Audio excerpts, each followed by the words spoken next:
And yet you were very scathing of Donald Trump. You quit at the end of your time with him as Attorney General.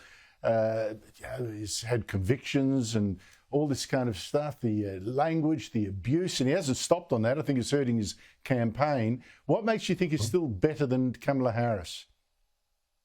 Well, I think,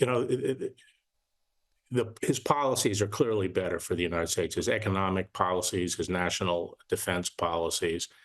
And I think, although they like to say he's a threat to democracy, actually, I think that the left, the collectivist left, is the greater threat to democracy. Their attempt to rule through non-democratic institutions such as the court system, and when the courts can't be manipulated the way they have in the past, then through administrative agencies. Their agenda is fundamentally totalitarian in the sense that it tries to control what people think and say. Democracy involves more than voting. It involves deliberation and speech and free exchange of ideas. And they have suppressed that.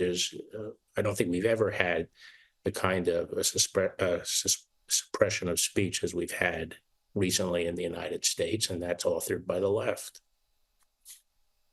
And as you detail in your memoirs too, the kind of attacks that Donald Trump was subjected to, and is still being, these prosecutions against him, I think just, look, I'm not a conspiracy theorist, William Barr, and you're the lawyer, you're the former Attorney General under two presidents, et cetera, et cetera. But some of these prosecutions seem to me to speak almost like conspiracy theory territory, politically motivated prosecutions of Donald Trump. Is that how you see it? Yes, I think the abuse of the criminal justice process has been underway for a while in the United States. I think it was instigated by the left, and they use it as a political tool. It's not enough to disagree with your adversary. They have to be labeled and established as a criminal. And, as I say, this has been building for decades, but it's part of the anything goes tactics of the left. Anything goes to win power.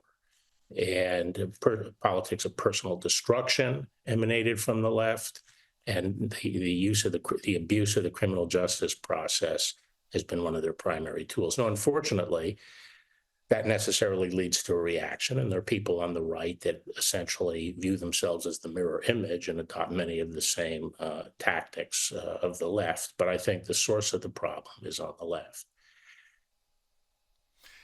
Well, exactly right. We've seen one extreme is galvanizing another extreme and shrinking the middle.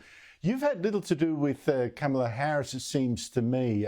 I note in your memoirs you say she even refused to meet you when you were being considered for Attorney General. You were going around to Democrats saying, this is what I am. What kind of president would she be from your understanding of her? Well, I would say there was, it's funny, a lot of the traditional liberals and progressives on the Hill met with me when I was up for confirmation. We had very good exchanges, and we had a working relationship going forward. She was part of sort of this little group of lefty loons that, just absolutely refused to even talk.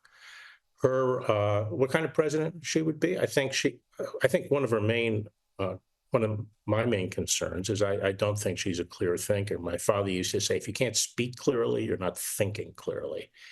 And she doesn't speak clearly because I don't think she thinks clearly. And I think that, she doesn't have any strong principles other than sort of the far left agenda that is essential to have if you're going to get the nomination for president from the Democratic Party.